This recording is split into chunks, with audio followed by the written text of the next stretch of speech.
गांव के छोटे से घर में रहने वाली विधवा सुनीता देवी अपने 2 बेटों अमन और रोहन को बड़े प्यार से पाल रही थी। उनके पति के गुजर जाने के बाद उनके लिए सबसे बड़ी जिम्मेदारी थी अपने बेटों को अच्छे संस्कार देना और उन्हें एक बेहतर इंसान बनाना। समय बीतता गया। अमन पढ़ाई में बहुत होशियार था और उसे शहर में नौकरी मिल गई। कुछ सालों बाद उसने वहीं एक बड़ा घर खरीद लिया और अपनी माँ और छोटे भाई को भी शहर बुला लिया। लेकिन शहर की चकाचौंध में अमन धीरे धीरे बदलने लगा। वह अपनी पत्नी के कहने पर अपनी माँ से दूर रहने लगा और रोहन से भी दूरी बना ली।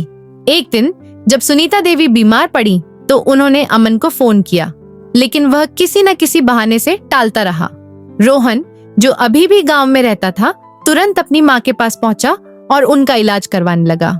महीनों बीत गए और सुनीता देवी की तबीयत पहले से बेहतर थी। एक दिन अचानक अमन घर आया और बोला, माँ, मैं आपको अपने साथ शहर ले जाना चाहता हूँ। माँ ने एक हल्की मुस्कान के साथ कहा, बेटा, जब मुझे तुम्हारी सबसे जरूरत थी तब तुम कहाँ थे? अमन ने शर्मिंदा होकर सिर झुका लिया।